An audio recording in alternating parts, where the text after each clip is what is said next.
ছোট্ট গল্প বা ইনসিডেন্ট শেয়ার করার জন্য এই ভিডিওটা বানানো। আশা করি কিছু না কিছু তুমি এখান থেকে শিখে নিতে পারবে। তো কিছুদিন আগে একটা আমাদের ফ্যামিলি ফাংশন হয়, তো সেখানে আমার বয়সী অনেক কাজিন বা তাদের বন্ধুরা এসেছিল। তো আমাকে ড্রিঙ্ক আর স্মোকের জন্য অফার করে তারা। তো আমি বলি যে ভাই আমি এসব করিনি। তো তারা এটা নিয়ে করে অনেক হাসাহাসি করে, ঠাট্টা করে যে কে রে ভাই তুই মহান পুরুষ, আজকালকার সময়ে এইসব করিসনি। আমি তাদের কিছু বলিনি, আমি জাস্ট জিনিসটাকে অ্যাভয়েড করে এড়িয়ে দিয়ে চলে এসেছি। তো এটার পিছনে একটা ছোট্ট গল্প রয়েছে, সেটা প্রথমে বলি। গল্পটা হলো এই যে যখন মাধ্যমিক দিই, মানে মাধ্যমিকে আমাদের জাস্ট রেজাল্ট দেওয়া হয়, আর তারপরে ইলেভেনে সবাই ওই সময়টা ছিল ইলেভেনে সবাই ভর্তি হচ্ছিল।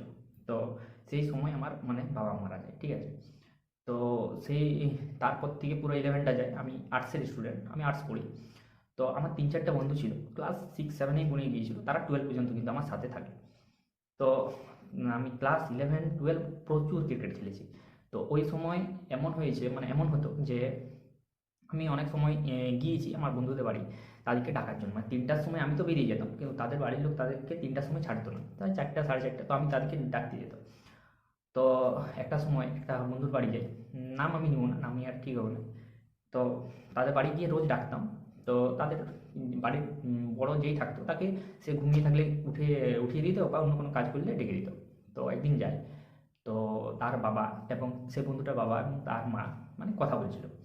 তাহলে কথা বলার সময় মানে আমি শুনে নিই ব্যাপারটা। তো বলছে সমু, মানে সমু আমার ডাক নাম, বলছে এই ছেলেটা সমু এর সাথে আর এটা ক্লাস ইলেভেনের শেষে মানে টুয়েলভের জাস্ট শুরুর ঘটনা, বলছে এর সঙ্গে আর মেলামেশা এর বন্ধ করো, ওটা বলছে একটু কমিয়ে দাও। কারণ হিসাবে এটাই বলে তারা, যে দেখো এর বাবা এখন বর্তমানে নেই, তাহলে একে শাসন করার মতন এখন কেউ নেই। এ নিজের ইচ্ছেতে যা মন করবে, যখন তখন চলে আসে খেলার জন্য, ডাকার জন্য। কিছুদিন পরে দেখবে যে কলেজে যাবে বা কলেজে আসার আগে বিড়ি খেতে শুরু করে দেবে, সিগারেটও খেতে, পরবর্তী ক্ষেত্রে ড্রিঙ্কও করবে, ভাষা খারাপ হয়ে যাবে।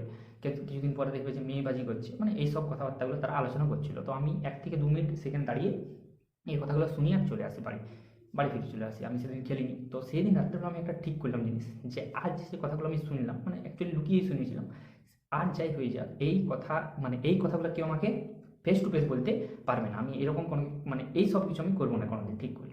তাহলে এটাই কারণ ছিল যে ড্রিঙ্ক বা স্মোক এইসব না করা। তো এই ভিডিওটা বানানোর মূল উদ্দেশ্য এখনও পর্যন্ত বলিনি, এইবার পরে যেটা বলবো সেটা। এরপর কালকের ঘটনা। কালকে আমি যাই বাজার, সেই কাকু কাকিমার সাথে দেখা। যেহেতু টুয়েলভের পরে আমি পুরুলিয়া জেকে কলেজে ভর্তি হয়ে যাই, সেহেতু আর সেই বন্ধুটার সাথে আমার মানে খুব একটা কানেকশন মানে প্রায় নেই বললেই চলে। তো এরপর অনেকদিন পরে সেই কাকু কাকিমার সাথে